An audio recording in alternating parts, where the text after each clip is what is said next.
Keynes का रोजगार सिद्धांत। किन्स का रोजगार सिद्धांत। अब किन्स को हमको समझना है, तो किन्स का रोजगार सिद्धांत क्या है, एकदम ध्यान से समझो। बड़ा प्यारा सा टॉपिक है और बहुत ही उतना ही इंपॉर्टेंट टॉपिक है, टफ टॉपिक भी है। 12th क्लास में ये टॉपिक बहुत बार रिपीट होता है। किन्स का रोजगार सिद्धांत बच्चा को समझ में आता नहीं है तो घर रट के चल जाता है, 6 मार्क्स से लंबा क्वेश्चन में आता है, एमसीक्यू भी इससे काफी बन सकता है। तो अभी तुम देखोगे खुद जो 12 में इकोनॉमिक्स पढ़ के आया है उसको फील होगा कि हाँ ये कुछ था ऐसा। ठीक है, इकोनॉमिक्स पढ़े थे 12 में? ये सर बीएसटी में था, बिजनेस स्टडीज। अच्छा, बिजनेस स्टडीज में भी होगा किन्स का रोजगार सिद्धांत। बिजनेस मतलब क्या, पैसा कमाना, पैसा जहाँ आएगा वहीं इकोनॉमिक्स आएगा। ध्यान से समझिए। अब आपको हम एक चीज बता रहे हैं, यदि पैसा आपके पास आएगा, क्या आएगा? पैसा। ठीक है, यदि आपके पास पैसा आएगा तो इस पैसा से हम लोग खर्चा करेंगे। पैसा को हम लोग क्या करते हैं? खर्चा करते हैं। और इसको खर्चा करने के बावजूद हमें कुछ मिलता है, सामान लेते हैं वगैरह वगैरह चीजों में खर्चा करते हैं, और खर्चा करने से बहुत किसी को रोजगार मिलता है। क्या मिलता है? रोजगार। ये हम सिंपल तरीके से समझते हैं। अब सपोज दैट यदि तुम्हारे पास पैसा ज्यादा है, मतलब बहुत पैसा है, मान लो कि कोई टेंशन नहीं है पैसा का, तुम जब गया 4 व्हीलर लेके, जब राजगंज के बाजार के मोड़ में पहुंचता है 4 व्हीलर लेके, कोई फल दुकान वाला है, तुम जाके बोलेगा 1 किलो सेब दो, तुमको वो सेब दे देगा 1 किलो। तुम उससे पूछेगा कितना दाम है, पूछेगा कि नहीं कितना दाम है? मान लो बोलेगा, हो गया, मान लो बोलेगा 100 रुपया किलो। कर रहे थे कि पैसा का आप खर्चा कीजिएगा और खर्चा से क्या होगा? रोजगार। ध्यान से समझिए। यदि आपके पास एक ठेला है, क्या है? ठेला। सॉरी, आपके पास पैसा है, बहुत ज्यादा पैसा है, तो आप जब भी ठेले के पास जाते हैं और दाम पूछते हैं, ठेला वाला यदि बोलता है 100 रुपया केजी सेब है, कितना केजी? 100 रुपया केजी सेब है। ठीक है, तो आप ये नहीं बोलते कि कम करो, क्योंकि आपके पास पैसा बहुत ज्यादा, तो तुम सीधा क्या दे देगा? 100 रुपया। लेकिन जब तुम्हारे पास 100 रुपया ही होगा और सेब किनने जाएगा तो बोलेगा 100 रुपया केजी के सेब है, तो तुम क्या बोलेगा? कम करो, 70 लगा दो। नहीं तुम्हारे पास बेसी लेते हैं, 80 लगा दो। अच्छा फाइनली 85 लगा दो। ऐसा होता है कि नहीं? बार्गेनिंग होता है। तो जब भी पैसा किसी के पास ज्यादा आएगा तो इसका मतलब तरलता बढ़ रहा है। क्या बढ़ रहा है? तरलता। पैसा आने से क्या बढ़ रहा है? तरलता। जैसे ही पैसा किसी के पास ज्यादा आएगा, इसका मतलब उसके पास तरलता बढ़ रहा है। तरलता मतलब पैसा का बहुत ज्यादा, और तरलता बढ़ने से याद रखना महंगाई बढ़ता है। क्या बढ़ता है? महंगाई। और एक लॉजिक समझना कैसे। मान लेते हैं कि तुम्हारे पास पैसा आ गया। क्या आ गया? पैसा। यदि किसी के पास ज्यादा पैसा आ गया तो क्या वो ज्यादा खर्च भी करेगा? स्वाभाविक तौर पे। मान लो किसी के पास आ गया 50,000, जब 1 रुपया नहीं आता 50,000, तो एकदम सीधा एकदम लेने शुरू करेगा। मान लो लड़की लिपस्टिक मारे, एकदम अपना क्रीम, ड्रेस, सबका अलग अलग शौक रहता है। लड़का है, कोई एकदम कार लेने लगा, कोई फेशियल कराने चल गया, सबका अलग अलग शौक रहता है जीवन में। ठीक है, कोई घड़ी खरीद लिया, तो सब अलग अलग जब खरीदेगा सामान, तो ध्यान समझिएगा, जब तरलता बढ़ेगा तो सामान ज्यादा बिकेगा, और सामान ज्यादा बिकेगा तो महंगाई होगा कि कम होगा कि ज्यादा होगा? सामान ज्यादा बिकने से क्या होगा? महंगाई ज्यादा होगा। और महंगाई ज्यादा होने से क्या होगा? ज्यादा होगा कि नहीं? अब ध्यान से समझिएगा जो बता रहे हैं। यदि तरलता, जॉन बर्नार्ड किन्स एक किताब लिखता है, इस किताब का नाम है जनरल थ्योरी। क्या नाम है? General theory. ठीक है, इस जनरल थ्योरी को इन्होंने लिखा 1936 में। तुमसे डायरेक्ट भी क्वेश्चन पूछ सकता है कि जनरल थ्योरी किसकी पुस्तक है, तो जॉन बर्नार्ड किन्स की पुस्तक है, जो 1936 में लिखी गई थी। इस पुस्तक का कोर पॉइंट ये है, इसमें जॉन बर्नार्ड किन्स ने बताया, ध्यान समझना क्या बताया, यदि मांग बढ़ा, क्या बढ़ा? मांग। किसी भी चीज का यदि मांग बढ़ेगा तो मांग बढ़ने के साथ साथ याद रखना कि जैसे जैसे किसी भी चीज का मांग बढ़ा, इसका मतलब रोजगार बढ़ेगा। क्या बढ़ेगा? रोजगार। और रोजगार बढ़ेगा तो जीडीपी बढ़ेगा। या ऐसे रखो कि मांग बढ़ेगा तो जीडीपी बढ़ेगा, मांग बढ़ेगा तो जीडीपी बढ़ेगा, और जीडीपी बढ़ेगा तो रोजगार बढ़ेगा। अब ध्यान से समझना, जीडीपी मतलब जिसको समझ में नहीं आ रहा है, पिछले क्लास में पढ़ा चुके हैं, जो नया बच्चा है नहीं समझ में आ रहा तो समझ लेना, जीडीपी मतलब जो सामान घर के अंदर बनता है। ठीक है, जो सामान देश के अंदर बनता है उसको क्या बोलते हैं? जीडीपी। क्या बोलते हैं? जीडीपी। अब ध्यान समझना, मांग किसको बोलते हैं? तो क्या हम भीख मांगेंगे जाके? नहीं मांगेंगे। मांग शब्द का अभिप्राय यहाँ पे डिमांड, इंग्लिश से इसको डिमांड बोलते हैं। इंग्लिश से क्या बोलते हैं? डिमांड। मांग शब्द का अभिप्राय मांगी गई वस्तु की उस मात्रा से जो एक निश्चित कीमत पे खरीदी जा सकती है। मांग शब्द बताता है कि कोई भी ऐसा वस्तु हो जो एक निश्चित कीमत पे खरीदी जा सकती है। किसकी कीमत पे? निश्चित कीमत पे। यदि किसी वस्तु को हम निश्चित कीमत में खरीद सकते हैं तो उसको बोलते हैं मांग। क्या बोलते हैं? मांग। तो कभी भी कोई पूछे तो बताना है मांग शब्द का अभिप्राय मांगी गई वस्तु की उस मात्रा से जो एक निश्चित कीमत पे खरीदी। हम दुकान गए, बोले एक पैकेट बिस्किट देना, मांगे तो लेकिन पैसा देना पड़ेगा, समझना कि नहीं। हम मॉल गए, जींस दिखाओ, मॉल गए, बुलेट का मॉल चल गया, बुलेट का भी मॉल होता है कि नहीं, बुलेट गाड़ी दिखाओ, रॉयल एनफील्ड है ना, खरीद के सीधे चला है। तो मांग करने, अब ध्यान समझना, मांग बढ़ा, क्या बढ़ा? कोई भी सामान का यदि मांग बढ़ जाएगा, बहुत आदमी खरीदने जाने लगा उस सामान को, तो सामान का यदि बहुत आदमी खरीदने जाएगा कोई भी सामान को और इसका मांग बढ़ा, क्या बढ़ा? मांग। तो मांग बढ़ा तो बताओ, जो सामान बहुत आदमी खरीद रहा है तो बहुत सामान भी बनाना पड़ेगा। नहीं समझे बात को? यदि हमारे पास 4 मार्कर है और 10 गो आदमी किनने आ गया तो और 6 को बनाना पड़ेगा। तो जितना सामान का मांग जितना बढ़ेगा उतना ही सामान हमको क्या करना पड़ेगा? बनाना पड़ेगा। क्या करना पड़ेगा? बनाना पड़ेगा। और जितना सामान बनाएंगे, याद है, जितना सामान बनता है उसी को क्या बोलते हैं? जीडीपी बोलते हैं कि नहीं। तो यदि ज्यादा सामान बढ़ेगा तो देश का जीडीपी बढ़ेगा कि नहीं बढ़ेगा? और जीडीपी यदि देश का बढ़ गया तो सामान को बनाने के लिए फैक्ट्री में आदमी चाहिए कि नहीं चाहिए? इंजीनियर चाहिए कि नहीं चाहिए? अलग अलग लोग चाहिए कि नहीं? तो क्या बढ़ेगा? रोजगार। क्या बढ़ेगा? रोजगार। क्या बढ़ेगा? रोजगार। इसलिए जो अनएम्प्लॉयमेंट है, जो बेरोजगारी है, ठीक है, उसको आप क्या कीजिए? रोजगार दीजिए। तो रोजगार कैसे दीजिएगा? तो नया नया फैक्ट्री लगाइए। फैक्ट्री लगाने से रोजगार बढ़ता है। फैक्ट्री लगाने से क्या होता है? रोजगार बढ़ता है। बशर्ते वहां धांधली नहीं होना चाहिए। क्लियर है कि नहीं? जैसे छोटा छोटा जगह में जैसे हम बात करते हैं कि जो झारखंड हो गया, चाहे तुम्हारा जाके छत्तीसगढ़ हो गया, ठीक है, चाहे जो भी आदिवासी एरिया बेल्ट है, वहां पे हम एक तरीका कर सकते हैं कि छोटा छोटा ऐसा ऐसा गांव है जहां पे पहुंचना पॉसिबल नहीं है। क्लियर है कि नहीं?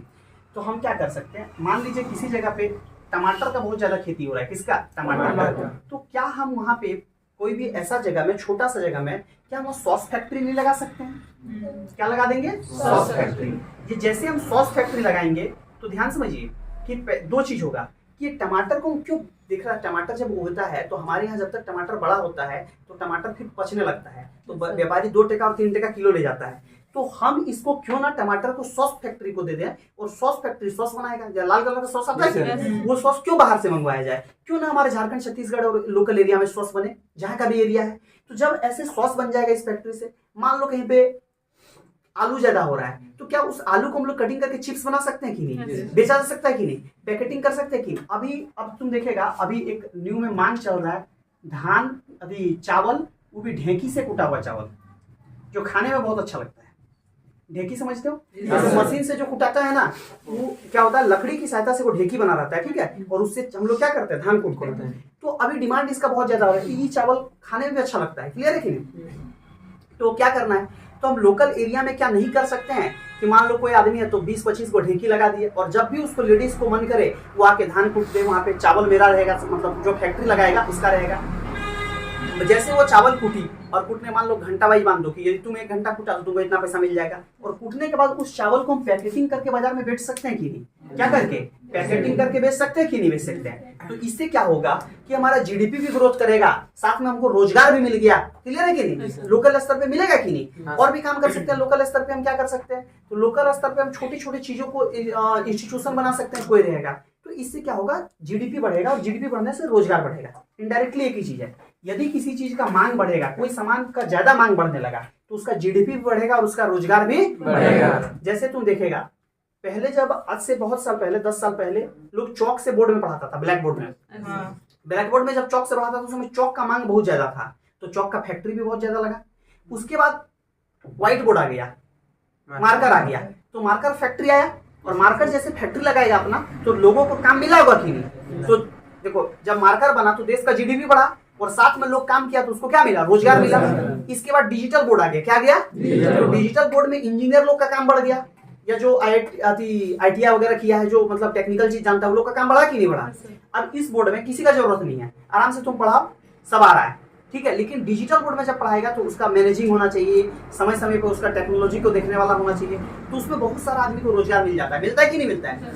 तो समय के अनुसार यदि मांग बढ़ता है, क्या बढ़ता है? मांग। तो क्या बढ़ेगा? सामान बनाने का कैपेसिटी भी बढ़ाना होगा, और सामान ज्यादा बनेगा तो मतलब जीडीपी बढ़ेगा, और जीडीपी ज्यादा बढ़ेगा तो रोजगार भी बढ़ेगा। तो हम लोग क्या ऐसा नहीं बोल सकते हैं कि जो भी समग्र मांग होता है क्या होता है? समग्र मांग। समग्र मांग बढ़ने से, समग्र मांग बढ़ने से देश की जीडीपी और रोजगार भी बढ़ती है। कोई दिक्कत?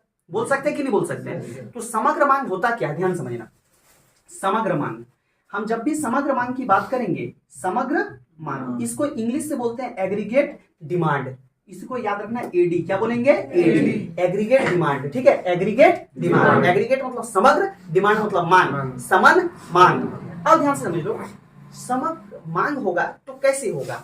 सबसे पहले अब मांग तो वही वस्तु का ज्यादा होगा ना जिसको आदमी ज्यादा कंज्यूम करेगा, ज्यादा उसका उपभोग करेगा। नहीं, यदि हम लोग ज्यादा कोई चीज खाएंगे तो उसका मांग भी ज्यादा करेंगे। क्लियर है कि नहीं? ज्यादा कोई चीज यूज करेंगे तो उसका मांग भी ज्यादा करेंगे। अभी तुमको देखेगा तो एंड्रॉइड मोबाइल का ज्यादा मांग है कि सिंपल सेट का? एंड्रॉइड मोबाइल का। तो एंड्रॉइड मोबाइल का जब ज्यादा मांग हुआ तो कंपनी भी एंड्रॉइड मोबाइल बनाने लगी कि ज्यादा नहीं? तो जो चीज का मांग होगा, तो जो चीज ज्यादा आदमी उपभोग करेगा तो उसको बोलते हैं कंजप्शन। क्या बोलते हैं? कंजप्शन। सी उपभोग, सी से क्या होता है? उपभोग, कंजप्शन। तो जो जितना कंजप्शन करेगा मांग भी क्या होगा? उतना ज्यादा होगा। अरे होगा कि नहीं होगा? उसके बाद देखो, सरकार इन्वेस्ट करती है। कैसे? मान लो सरकार योजना लाई कि रोड बनाएंगे। क्या बनाएंगे? सड़क। सरकार सड़क बनाएगी, तो सड़क जब सरकार बनाएगी तो ठेका निकालेगी, ठेका देता है कोई बड़ा ठेकेदार, इसको ठेका लिया तो पहली बार तो जो ठेकेदार है क्या उसको फायदा हुआ कि नहीं हुआ? तो ठेकेदार का पेट चल गया। ठेकेदार के अंदर में बहुत सारा लेबर काम करता है कि नहीं? श्रमिक, क्या उन लोग को काम मिला कि नहीं मिला? तो सड़क बनने से क्या उन लोग का काम मिल रहा है? जो डोजर चलाता है, जो ये तुम्हारा जाके ट्रैक्टर चलाता है, तरह तरह का आदमी को काम मिल रहा है कि नहीं? यदि सड़क बनाया, इसमें लगा, मान लो सरकार कोई बिल्डिंग बना रही है, स्कूल बनाता है कि नहीं? सरकार हॉस्पिटल बना रहा है, अरे अस्पताल बना रहा है, ठीक है, अस्पताल बना रहा है, चाहे तुम्हारे जाके क्या बना रहा है? विद्यालय बना रहा है, कॉलेज बना रहा है। तो इससे भी लोगों को रोजगार मिलता है कि नहीं मिलता है? मिलता है। तो सरकार इसमें क्या करती है? इन्वेस्ट करती है। क्या करती है? इन्वेस्ट। इसी को बोलते हैं निवेश। क्या बोलते हैं? निवेश। तो सरकार यदि इन्वेस्ट करेगी तो क्या होगा? मांग ज्यादा होगा कि नहीं होगा? कैसे मांग ज्यादा होगा? सरकार यदि सड़क बनाई, रोड बनाई, चाहे अस्पताल बनाया, चाहे विद्यालय बनाया, तो इसमें सरकार इन्वेस्ट किया पैसा अरे बनाने में, तो यहाँ लोगों को काम मिला, तो इससे लोगों के पास पैसा आएगा कि नहीं आएगा? और जो काम करेगा उसके पास पैसा आ गया, फिर वो सामान खरीदेगा कि नहीं खरीदेगा?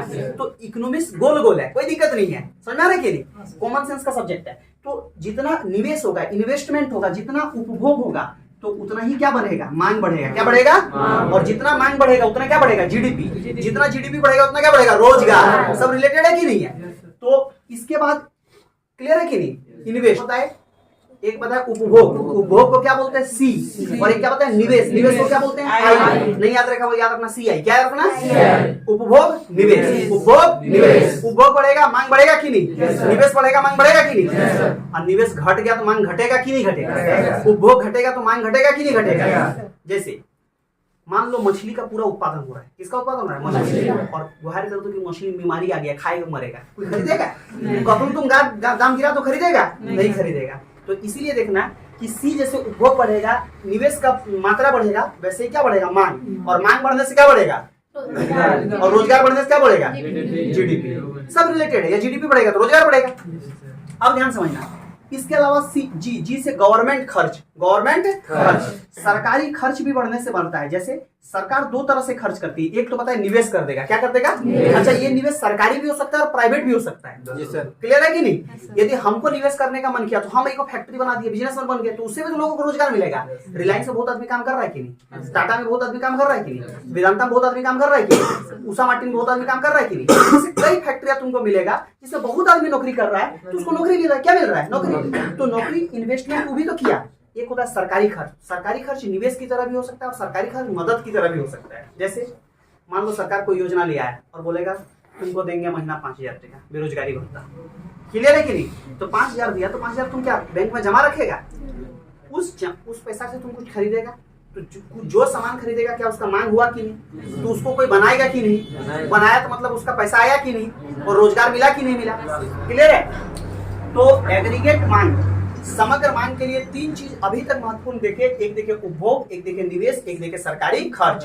CIG। क्या देखे? CIG। फिर से बोलो CIG। फिर से बोलो CIG। फिर से बोलो CIG। अब ध्यान समझना, यदि ये वाला मेरा देश है, क्या है? देश। ये हमारा देश है, तो कोई भी सामान को यदि बाहर भेजेंगे तो इसको क्या बोलेंगे? ठीक तो बोल रहा है, निर्यात एक्सपोर्ट बात है। निर्यात। क्या बोलेंगे? निर्यात। इसको भेजेंगे तो इसको क्या बोलेंगे? निर्यात। और किसी भी सामान को मंगाएंगे बाहर से, उसको क्या बोलेंगे? तुमको क्या लगता है दोनों में से मतलब ज्यादा फायदा किसमें है? निर्यात करने में क्या आयात करने में? भेजने में। तो क्या हम यहाँ निर्यात को भी जोड़ सकते हैं? एक्सपोर्ट किसको जोड़ सकते हैं? एक्सपोर्ट को एक्स लिख दें। क्या लिख दें? एक्स। तो इसका मतलब होता है निर्यात। क्या होता है? निर्यात। फिर से बोलो, निर्यात। और आयात करने से फायदा है कि घाटा है? कहीं से आयात दूसरा देश से कर रहे हैं, इसका मतलब हम अपने देश में सामान तो नहीं बना रहे हैं, तब नहीं दूसरा देश से मंगा रहे हैं। तो यहाँ पे घटा देंगे। क्या कर देंगे? किसको? इम्पोर्ट को। किसको? इसको एम को इम्पोर्ट बोलते हैं। क्या बोलते हैं? इम्पोर्ट। आयात। क्या बोलते हैं? आयात। फिर से बोलो, आयात। अब इसको x माइनस एक को m को गोल घेरा लगा दो, इसे बन गया फॉर्मूला। तो एग्रीगेट डिमांड समग्र मांग इक्वल टू फॉर्मूला क्या होता है? C plus I plus G plus x minus m। याद हो गया कि नहीं? कोई कंफ्यूजन? 12 क्लास में जब हम पढ़ रहे थे तो मेरा साले को क्वेश्चन पूछा था। क्या पूछा था पता है? AD equal to C plus I plus G लिख दिया और E वाला नहीं दिया था, क्वेश्चन मार्क दे दिया था और 4 ऑप्शन दिया था कि इसमें क्या आंसर होगा। तो x माइनस m होगा कि नहीं होगा? ये तुम्हारे साल कभी कोई पूछ ले एग्जाम में C I G लिख दे, x लिख दे, उधर छोड़ दिया था और उधर भरने दिया था। हाँ, क्लियर है कि नहीं? पूछ सकता है, ऐसा कोई बड़ा बात नहीं, कंपटीशन में पूछ सकता है। क्या एग्रीगेट डिमांड समग्र मांग समझ में आया? समग्र मांग को प्रभावित करने वाले कितने कारक? फटाक से बोलो। 3 2 5। पहला क्या था? उपभोग। दूसरा क्या था? निवेश। तीसरा क्या था? चौथा क्या है? और पांचवा क्या है? समझ में आया? तो हम लिख सकते हैं AD equal to aggregate demand equal to. Aggregate demand का हिंदी से क्या बोलते हैं? समग्र मांग। इक्वल टू क्या होता है? इक्वल टू माने बराबर, है ना? अब कोई अब सर इक्वल टू का हिंदी ट्रांसलेट कीजिए, वो पगला देगा एक दो आदमी। कोई कंफ्यूजन? तो किन्स का रोजगार सिद्धांत का पहला बात क्या था कि यदि मांग बढ़ा, क्या बढ़ा? तो जीडीपी बढ़ेगा, और जीडीपी बढ़ेगा मतलब रोजगार बढ़ेगा। क्लियर है कि नहीं? अब किन्स का रोजगार सिद्धांत लिखने में तनिक सा कंफ्यूजन है क्या? है? दूसरा क्या होता है? AD equal to C plus I plus G plus x minus m। Clear है कि नहीं? कोई कंफ्यूजन यहाँ तक? हाँ। समग्र मांग हम लोग क्या बोल सकते हैं? समग्र मांग जैसे मांग मतलब मान लो तुम्हारे पास पैसा आ गया, और पैसा कैसे थ्रू आ सकता है? कंजप्शन मतलब यदि जो आदमी उपभोग किया उसके थ्रू पैसा आ सकता है। मान लो मेरा पास पैसा आ रहा है कि उपभोग के थ्रू आ रहा है, तुम लोग उपभोग कर रहा है किस चीज का? एजुकेशन का, शिक्षा का तुम लोग उपभोग कर रहा है, इससे हमारे पास क्या आ रहा है? पैसा आ रहा है। लॉजिकली बात है। तो इस पैसा का हम लोग तो कुछ तो खरीदेंगे, हम अरे कुछ तो कहीं तो यूज करेंगे। तो क्या हम जहाँ यूज करेंगे तो वो जो सामान बनाएगा उस सामान का मांग बढ़ा कि नहीं बढ़ा? तो क्या वहाँ जीडीपी इंक्रीज करेगा कि नहीं करेगा? और जीडीपी इंक्रीज किया तो वहाँ का आदमी को रोजगार मिला कि नहीं? पहला बात। दूसरा, सी के अलावा आई इन्वेस्टमेंट के थ्रू भी आ सकता है। किसके थ्रू? इन्वेस्टमेंट। इसके अलावा सरकारी खर्च के थ्रू भी मांग बढ़ सकता है। इसके अलावा किसी चीज को हम लोग निर्यात करेंगे तो उसके थ्रू भी मांग बढ़ सकता है। मान लो कोरोना आया था तो पैरासीटामोल का दवाई हम लोग बहुत निर्यात किए थे। किसका दवाई? पैरासीटामोल। तो पैरासीटामोल का मांग बढ़ गया था तो हम लोग पैरासीटामोल पूरा बना रहे थे। क्लियर है कि नहीं? तो निर्यात बढ़ा था। क्या बढ़ा था? निर्यात। लेकिन इसी की तुलना में ये आयात बढ़ जाएगा। क्या बढ़ जाएगा? आयात। तो हमको घाटा लगेगा कि नहीं? तो समग्र मांग का मतलब होता है सब मिला के। क्लियर है कि नहीं? और सिर्फ मांग बोलेगा तो उसमें कोई एक फैक्टर काम कर सकता है, लेकिन समग्र मांग में सब फैक्टर कोई दिक्कत यहाँ तक समझ में आ रहा है? इसलिए देखो यहाँ पे जहां AD बराबर क्या है? समग्र मांग। AD बराबर क्या है? समग्र मांग। C बराबर क्या है? उपभोग। कंजप्शन मतलब उपभोग। I मतलब क्या है? निवेश। खपत किसको बोले? आएगा तो बताएंगे। खपत नहीं करते किसको? पिछली बार राष्ट्रीय आय राष्ट्रीय आय नहीं, तुम लोग पहले खा पी के एकदम बराबर करने खोज रहा है। इकोनॉमिक्स आराम से पढ़ो एकदम पूरा। अच्छा अभी तक जितना पढ़ाई एकदम हार्ड टॉपिक समझा दिए कि नहीं? मस्त से पढ़ो। अभी ATM कार्ड आएंगे तो हम से क्या लेते हैं, चेक भी आएंगे, भले हम लोग के पास नहीं है, उसके पास चेक बहुत है ना, एक दो दूरे फरवक लाएंगे। वो तुम्हारा डर में बोलेगा नहीं है, तुझे एक बार देख देता है वो बेचारा बोलता है नहीं सब है तुम्हारे पास। प्यार है। आप हम सही बोले ना? जी से क्या होता है? गवर्नमेंट एक्सपेंडिचर, सरकारी खर्च। क्या होता है? एक्स से क्या होता है? एक्सपोर्ट मतलब निर्यात। और एम से क्या होता है? आयात। क्या होता है? इंपोर्ट। टी क्या पढ़े? एग्रीगेट डिमांड इक्वल टू पढ़े C consumption, investment, government expenditure, export, import. पढ़े कि नहीं? इसमें जो सबसे पहला चीज हम बात करेंगे अब सी का, कंजप्शन। सी मतलब कंजप्शन, कंजप्शन मतलब उपभोग। क्या होगा? उपभोग। सबसे पहला बात, तुमको यदि कोई भी पूछे दुनिया में कि उपभोग है क्या, क्या बोलोगे? उपभोग क्या है तो क्या बोलोगे? उपभोग लोग क्यों करता है तो क्या बोलोगे? इसका उपयोग करते हैं। क्या करते हैं? उपयोग करते हैं। उपयोग करते क्यों है? क्योंकि हमारा लक्ष्य होता है संतुष्टि पाना। क्या पाना? संतुष्टि पाना। एकदम एग्जैक्ट वर्ड है। दुनिया में जिस चीज से संतुष्टि मिले वही तो एक्सट्रीम लेवल हमारा है ना उपभोग का। लॉजिकली बात है कि नहीं? यदि हम हीरो होंडा में चल रहे हैं तो क्यों चल रहे हैं? क्योंकि गाड़ी में चलने से हमको संतुष्टि लग रहा है, हम अपने गंतव्य स्थान तक पहुंच रहे हैं, इसलिए चल रहे हैं। खाना क्यों खाते हैं? खाने के बाद हमको ऊर्जा मिल रहा है, पेट भर रहा है तो हमको संतुष्टि मिल रहा है। उपभोग का अंतिम लक्ष्य होता है संतुष्टि पाना। क्या होता है? संतुष्टि पाना। तुमको लगता है इसके अलावा कुछ और होता होगा? कोई भी चीज दुनिया में लोग, मान लो तुम बोलेगा घूमना, तो घूमने से भी आदमी को क्या होता है? कुछ तो मिल जाता है, संतुष्टि मिलता है। क्या मिलता है? संतुष्टि। कहीं भी घूमो, किसी के साथ भी घूमो, किसी भी तरह से घूमो, क्यों घूमता है? संतुष्टि पाने के लिए। क्यों घूमता है? संतुष्टि पाने। किन्स बोलते हैं कि एक न्यूनतम आय को छोड़ के जैसे जैसे आदमी का आय बढ़ता है वैसे वैसे क्या करते हैं? उपभोग भी बढ़ते जाता है। जैसे ध्यान से समझना है, हम तुमको एक ग्राफ के थ्रू समझा रहे हैं किन्स का बात को, कि मान लेते हैं ऐसे एक ग्राफ है। क्या है? ग्राफ। इधर मान लेते हैं आई है। क्या है? आई। ठीक है, आई है, और इधर मान लेते हैं उपभोग है। क्या है? उपभोग। मान सकते हैं कि नहीं? और ये ग्राफ टेंशन नहीं लेना, ज्यादा परेशान तुमको नहीं करेगा। बस इतना समझो कि बीच में हमेशा जीरो होता है। क्या होता है? जीरो। और इधर को एक्स बोलते हैं, इधर को वाई। नहीं याद रहेगा तो इधर को आई। यदि तुम्हारे पास एक भी रुपया नहीं है तो क्या वस्तु का तुम उपभोग करेगा? नहीं। फिर भी करेगा।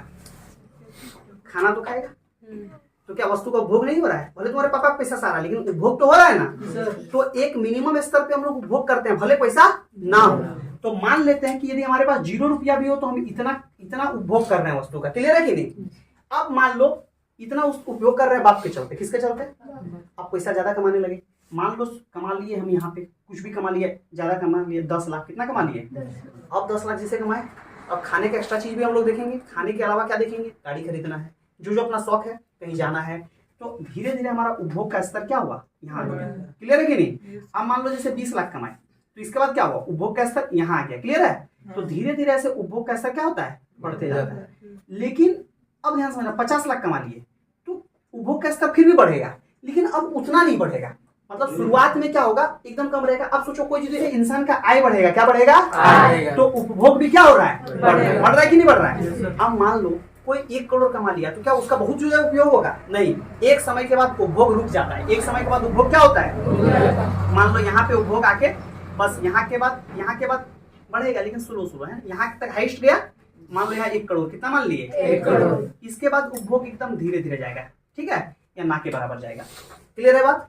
तो किन्स ने क्या बोला? किन्स के अनुसार कि यदि आपके पास आय एकदम ना हो, या आय शून्य भी हो, या आय एकदम कम हो, फिर भी आप न्यूनतम स्तर का उपभोग करते हैं, जो जीवन जीने के लिए बहुत जरूरी होता है। क्लियर है कि नहीं? फिर जैसे जैसे आपका आय का स्तर बढ़ेगा, आपका उपभोग करने का शक्ति भी क्या होगा? बढ़ेगा। और एक समय तक बढ़ने के बाद फिर नहीं बढ़ेगा। रीजन? अब मान लो 1 करोड़ है तो मान लो 10 लाख में पूरा हो जाता है, बाकी खर्चा करेगा नहीं। तो क्या करेगा? बचत कर लेगा। क्या करेगा? तो जो ज्यादा पैसा कमाएगा, क्या करेगा? ज्यादा पैसा कमाएगा। तो ज्यादा पैसा जो कमाएगा वो क्या करेगा? ज्यादा बचत भी करेगा। नहीं करेगा? ज्यादा पैसा जो कमाएगा वो ज्यादा क्या कर लेगा? बचत कर लेगा। और ज्यादा बचत करेगा फिर क्या करेगा? ज्यादा पूंजी लगा देगा। क्या लगा देगा? पूंजी। और ज्यादा पूंजी लगाएगा तो ज्यादा फिर क्या कमाएगा, और ज्यादा कमाएगा तो फिर क्या होगा? ज्यादा बचत करेगा। समझा लेकिन नहीं? और इस तरह वो अमीर हो जाएगा। क्या हो जाएगा? लॉजिक समझ में आ रहा है? हम लोग का क्या होता है? 1000 कमाते हैं, 1500 खर्चा है। लॉजिकली बात है। तो हम लोग इस तरह से शुरू तो ठीक करते हैं, लेकिन इस तरह डाउन मार देते हैं। समझना लॉजिक बात? हम लोग को क्या करना चाहिए? न्यूनतम स्तर में ठीक है, हम लोग मान लो 2000 कमा रहे हैं, कोशिश करो कुछ सेविंग करने का, कुछ पैसा बचाने का। जैसे जैसे पैसा बचा के एक अमाउंट जैसे करेंगे, और फिर उस अमाउंट को लगाओ न्यू बिजनेस में, और धीरे धीरे बिजनेस को राइज करो। होता क्या कि बिजनेस का आइडिया नहीं है, बिजनेस में चल जाते हैं, फेल होकर घर आ जाते हैं। अरे बिजनेस का आइडिया होना चाहिए। तो क्या समझ में आया? तो उपभोग तो क्या देते हैं? आई। दूसरा नंबर है आई फोर होता है इन्वेस्टमेंट। इन्वेस्टमेंट का मतलब होता है निवेश। क्या होता है? निवेश। ठीक है, क्या होता है? निवेश। यदि कोई भी चीज में हम लोग निवेश करते हैं, जैसे किसमें करते हैं? सरकार भी कर सकती है, प्राइवेट भी करती है। किसमें कर सकते हैं? मशीन में। किसमें करते हैं? मशीन में, भवन में, या कोई भी आधारभूत संरचना में। आधारभूत संरचना मतलब जितना भी इंफ्रास्ट्रक्चर हो गया, ठीक है। आधारभूत संरचना में यदि हम लोग निवेश कर रहे हैं, पैसा लगा रहे हैं, तो उसको बोलते हैं इन्वेस्टमेंट। क्या बोलते हैं? इन्वेस्टमेंट। हम बताएं कि यदि निवेश कब बढ़ेगा? निवेश बढ़ने से क्या बढ़ेगा? निवेश यदि हम लोग ज्यादा लगाएंगे, उपभोग बढ़ेगा, और उपभोग बढ़ने से क्या बढ़ेगा? ठीक है, उपभोग बढ़ने से क्या बढ़ेगा? एडी बढ़ेगा। समग्र मांग बढ़ने से क्या बढ़ेगा? जीडीपी, और जीडीपी बढ़ने से क्या बढ़ेगा? क्या बढ़ेगा? क्लियर है कि नहीं? इसी को तुम से एग्जाम में कभी कभी स्टेटमेंट के रूप में भी पूछ सकता है। कोई कंफ्यूजन यहाँ तक? जी मतलब होता है सरकारी खर्च। क्या होता है? सरकारी खर्च। सरकारी खर्च तुमको अभी दो तरह के बताए। एक बताया उपभोग। क्या बताया? उपभोग के थ्रू भी हम लोग सरकारी खर्च कर सकते हैं। जैसे सरकार इनकम लोगों का बढ़ा दी। कैसे बढ़ाई? अलग अलग नीति लाके बढ़ाती है, पेंशन दे रही है, नौकरी दे रही है, अलग अलग नीतियों से। दूसरा एक तरीका है निवेश। क्या है? निवेश। तो ये दोनों के तरह से सरकार क्या करेगी? खर्च कर सकती है। इसके बाद चौथा नंबर में हमको दिख रहा है एक्स। क्या दिख रहा है? एक्स। एक्स मतलब क्या होता है? एक्सपोर्ट। एक्स मतलब क्या होता है? एक्सपोर्ट। एक्सपोर्ट को हम लोग बोलते हैं निर्यात। क्या बोलते हैं? निर्यात। इसके बाद निर्यात मतलब किसी भी सामान को बाहर भेजना। क्लियर है कि नहीं? ऐसे बना लेते हैं। मान लीजिए कोई देश है, यदि इस देश से हम लोग सामान को बाहर भेजे, वस्तु को, किसको? वस्तु को, इसको बोलेंगे निर्यात। क्या बोलेंगे? निर्यात। और इम्पोर्ट, एम मतलब क्या होता है? इम्पोर्ट। इम्पोर्ट मतलब क्या होता है? आयात। आयात मतलब क्या है? किसी भी सामान को देश में लाना। ठीक है, देश में लाना। तो इसको बोलेंगे वस्तु आएगा, तो इसको क्या बोलेंगे? आयात। मंगाने को क्या बोलेंगे? आयात। पहला किन्स के रोजगार में पहली बात को हम लोग देखते हैं कि यदि किसी भी देश में मांग बढ़ती है, समग्र मांग बढ़ती है, तो उस देश में जीडीपी बढ़ेगा, और जीडीपी बढ़ने से रोजगार भी बढ़ेगा। तो दूसरी बात में हम लोग देखें, समग्र मांग इक्वल टू, एक फॉर्मूला देखें, एडी, समग्र मांग equal to C plus I plus G plus X minus M. देखे कि नहीं देखे? अब हम एक्स माइनस एम को हमेशा देखिए, समग्र मांग equal to C plus I plus G plus X minus M होता है कि नहीं होता है? लेकिन ये एक्स माइनस एम जहां भी होगा, ध्यान समझना, इसका मतलब वहां उस देश में आयात निर्यात हो रहा होगा। अरे एक्स माइनस एम होगा तो क्या हो रहा होगा? और जहां भी आयात निर्यात होता है, ध्यान समझना, जहां भी क्या होता है? आयात निर्यात होगा। जहां भी दुनिया में आयात निर्यात होगा, तो इसका मतलब एक्सपोर्ट इंपोर्ट जहां भी होगा, इसका मतलब वहां पे खुली अर्थव्यवस्था होगी। कैसी अर्थव्यवस्था? मतलब ओपन इकोनॉमी। ओपन इकोनॉमी और खुली अर्थव्यवस्था होगी। तो तुम यहाँ पे एक चीज देखो, गनो तो 1 2 3 4 को दिख रहा है कि नहीं? इसीलिए इसी को बोलते हैं 4 सेक्टर इकोनॉमी। क्या बोलते हैं? 4 सेक्टर इकोनॉमी। फिर से बोलो, 4 सेक्टर इकोनॉमी। फिर से बोलो, 4 सेक्टर इकोनॉमी। 4 क्षेत्रक अर्थव्यवस्था। देखो, इसको जबरदस्ती ट्रांसलेशन कर दिए, ठीक है? जबरदस्ती ट्रांसलेशन मैंने बुझता है रे। ऑप्शन में तुमको 4 सेक्टर इकोनॉमी ही लिखा मिलेगा। सेक्टर में 100 एकड़ से आधा कॉट और वैसे लिख देगा, ठीक है? लेकिन ऑप्शन में वैसे लिख देगा, लेकिन हम जबरदस्ती ट्रांसलेट कर दे रहे हैं, तो अभी तो कुछ देर बाद कोई खिसिया जाएगा तुम लोग में से। हाँ, जबरदस्ती वाली बात है, आप हिंदी तो बता ही नहीं रहे। क्लियर है कि नहीं? अब ध्यान से समझना, हम इसी बात को फिर नीचे लेके आते हैं। एग्रीगेट डिमांड, समग्र मांग equal to C plus I plus G plus X minus M. लेकिन यदि कहीं पे किसी देश में एक्सपोर्ट इंपोर्ट ना हो, आयात निर्यात ना हो, जैसे नॉर्थ कोरिया में किसी का सामान बाहर का सामान नहीं आने देता है, ठीक है? तो जैसे आयात निर्यात नहीं हो, तो इसका मतलब इसको कैसी अर्थव्यवस्था बोलेंगे? जहां आयात निर्यात नहीं होगा। आयात निर्यात नहीं होगा, तो नहीं होगा, इसको बोलेंगे बंद अर्थव्यवस्था। क्या बोलेंगे? फिर से बोलिए, और इसी बंद अर्थव्यवस्था को हम लोग देखिए, गणिए तो 1 2 3, तो इसी को बोलेंगे 3 सेक्टर इकोनॉमी। क्या बोलेंगे? 3 सेक्टर इकोनॉमी। फिर से बोलिए, 3 सेक्टर इकोनॉमी। फिर से बोलिए, 3 सेक्टर इकोनॉमी। क्या आपको यहाँ तक समझ में आया? टोटल कैपिटल आउटपुट रेशियो, ठीक है? या इन्वेस्टमेंट वाला बोल सकते हैं। हिंदी याद रखो, 2 बार 4 बार पढ़ोगे तो याद हो जाएगा, ठीक है? तो वृद्धिमान पूंजी निर्गत अनुपात हम अब देखने जा रहे हैं। आयकर, ध्यान समझना, इसमें ज्यादा कुछ है नहीं, एकदम इजी है। आयकर पूंजी के अनुपात को बताता है। किसके अनुपात को? पूंजी और जीडीपी के अनुपात को बताता है। ध्यान समझना, यदि कोई मैथमेटिक्स का स्टूडेंट होगा, ऑनर्स कोई मैथमेटिक्स लिया होगा ग्रेजुएशन में, तो उसको आइडिया लगाओ। कोई इसमें से मैथमेटिक्स ऑनर्स है? नहीं है, कोई बात नहीं। 11 12 कोई मैथमेटिक्स है? नहीं है।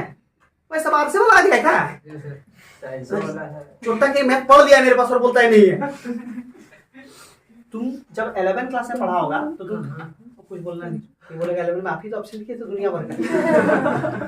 ये लोग मुझसे परेशान हो गया था, पूरा 11 में 20 दिन नहीं पढ़ाए थे, 12 में करा दिए थे। बोला नहीं बोल, देखो इधर अब ध्यान समझना, हम जो बता रहे हैं ICOR equal to del C by del Y. अब इसमें थोड़ा सा प्रॉब्लम होगा, लेकिन होगा नहीं, हमें खड़ा टेंशन मत लो। आइकॉर हम समझ रहे हैं, तो आइकॉर जब भी समझ रहे हैं इसका मतलब होता है वृद्धिमान पूंजी निर्गत अनुपात। वृद्धिमान कितना बढ़ा, पूंजी निर्गत माने पूंजी से जो भी आउटपुट आता है, फायदा आता है, वो कितना बढ़ा, उसका रेशियो देख रहे हैं।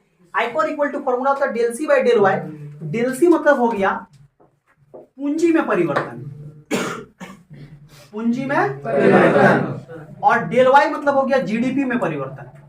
जीडीपी में यदि पूंजी में परिवर्तन करेंगे तो क्या जीडीपी में परिवर्तन होगा कि नहीं होगा? पूंजी ज्यादा लगाएंगे तो जीडीपी ज्यादा बनेगा, और पूंजी कम लगाएंगे तो जीडीपी कम बनेगा। अब ध्यान समझना, तो आयकर क्या होता है? पूंजी में परिवर्तन बाय जीडीपी में परिवर्तन। ये दोनों के रेशियो को बोलते हैं आयकर। क्या बोलते हैं? आयकर। यहाँ एक चीज समझने वाला बात है, डेल किसको बोलते हैं? डेल, ये त्रिभुज जैसा जो दिख रहा है इसको डेल बोलते हैं।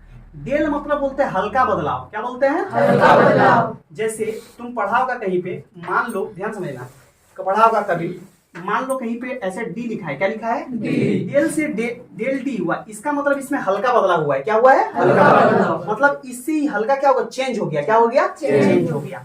तो अब ध्यान समझना, इसका मतलब, हाँ कैसे चेंज, मतलब क्या? जैसे मान लो कहीं पे 1 लिखा है और यह 1.005 हो गया, तो इसको डेल बोलते हैं। क्या बोलते हैं? डेल। ये हल्का चेंज हो गया। ठीक है, तो del C by del Y का वैल्यू को हम लोग आयकर बोलते हैं। क्या बोलते हैं? आयकर। देखो, आयकर का मान ज्यादा होगा तो ये हमारे लिए खराब है।